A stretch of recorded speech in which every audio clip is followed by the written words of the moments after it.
اعوذ باللہ من الشیطان الرجیم بسم اللہ الرحمن الرحیم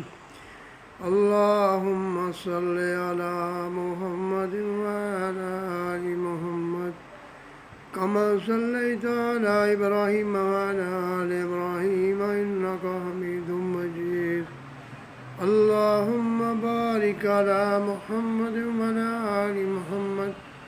کما بارکت علی ابراہیم وعلی آل ابراہیم انک حمید مجید۔ آپ صلی اللہ علیہ وسلم نے فرمایا کہ 7 طرح کے آدمی ہوں گے جن کو اللہ اس دن اپنے سائے میں جگہ دے گا جس دن اس کے سائے کے سوا اور کوئی سایہ نہ ہوگا۔ اول انصاف کرنے والا بادشاہ، دوسرے وہ نوجوان جو اپنے رب کی عبادت میں جوانی کی امنگ سے مصروف رہا، تیسرا ایسا شخص جس کا دل ہر وقت مسجد میں لگا رہتا ہے، چوتھے 2 ایسے شخص جو اللہ کے لیے باہم محبت رکھتے ہیں اور ان کے ملنے اور جدا ہونے کی بنیاد یہی ہے، اللہ کے لیے محبت۔ پانچواں وہ شخص جسے کسی باعزت اور حسین عورت نے برے ارادے سے بلایا لیکن اس نے کہہ دیا کہ میں اللہ سے ڈرتا ہوں۔ چھٹا وہ شخص جس نے صدقہ کیا مگر اب اتنے پوشیدہ طور پر کہ بائیں ہاتھ کو بھی خبر نہ ہوئی کہ داہنے ہاتھ نے کیا خرچ کیا۔ ساتواں وہ شخص جس نے تنہائی میں اللہ کو یاد کیا اور بے ساختہ آنکھوں سے آنسو جاری ہو گئے۔ یہ نبی کریم صلی اللہ علیہ وآلہ وسلم نے یہ پیغام ہم تک پہنچا دیا اور ہماری ابھی ڈیوٹی ہے کہ ہم اس پر عمل کریں اور دوسروں تک بھی پہنچائیں، کیونکہ نبی کریم صلی اللہ علیہ وآلہ وسلم نے فرمایا جو میری حدیث سنے اور دوسروں تک پہنچائے اللہ اس کو تر و تازہ رکھے۔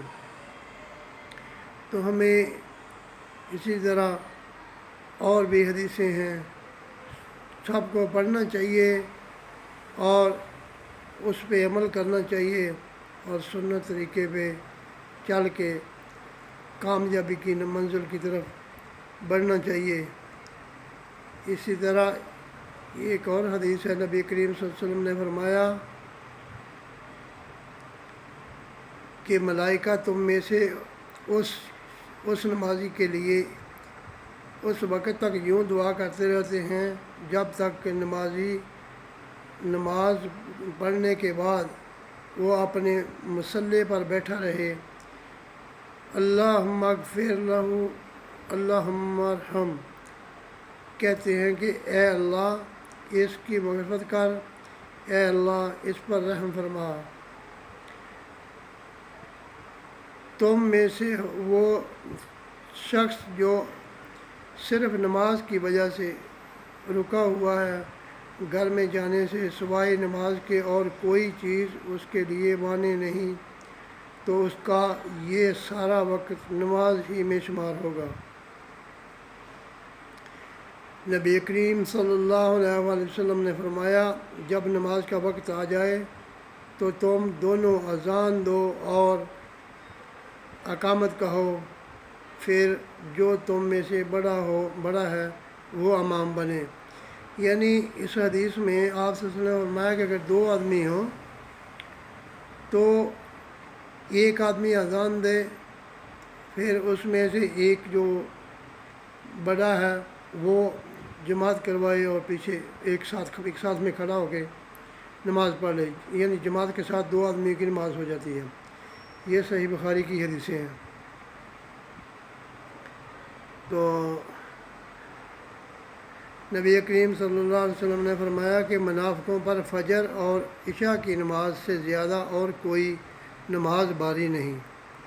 اور اگر انہیں معلوم ہوتا کہ ان کا ثواب کتنا زیادہ ہے اور چل نہ سکتے تو گھٹنوں کے بل گھسیٹ کر آتے، اور میرا تو ارادہ ہو گیا تھا کہ مؤذن سے کہوں کہ وہ تکبیر کہے،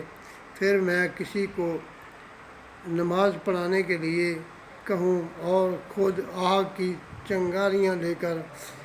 ان سب کے گھروں کو جلا دوں جو ابھی تک نماز کے لیے نہیں نکلے۔ تو میرے دوستو، نماز جو ہے وہ 5 وقت کی فرض نماز ہے۔ نبی کریم صلی اللہ علیہ وسلم جب معراج پہ گئے تو اللہ تعالیٰ نے امت کے لیے یہ تحفہ دیا، تو تحفے کو قبول کرنا چاہیے اور نبی کریم صلی اللہ علیہ وسلم کی اطاعت کرنی چاہیے، اللہ کی اطاعت کرنی چاہیے۔ تو جنت ایسے فری میں نہیں ملتی، کچھ کرنا پڑتا ہے۔ جنت میں بہت زیادہ سہولتیں ہیں ہر قسم کی، کیونکہ اللہ تعالیٰ فرماتا ہے جنت میں تو ایسی ہے کہ نہ کسی کان نے سنا، نہ کسی آنکھ نے دیکھا، نہ کسی انسان کے دل میں وہم و گمان میں بھی نہیں گزرا، ایسی ایسی نعمتیں ہیں اللہ کی۔ تو وہ ان کو حاصل کرنے کے لیے ہمیں اللہ تعالیٰ کا شکریہ ادا کرنا چاہیے اور وہ کام کرنے چاہیے جو نبی کریم صلی اللہ علیہ وسلم نے کر کے دکھائے۔ السلام علیکم ورحمۃ اللہ وبرکاتہ۔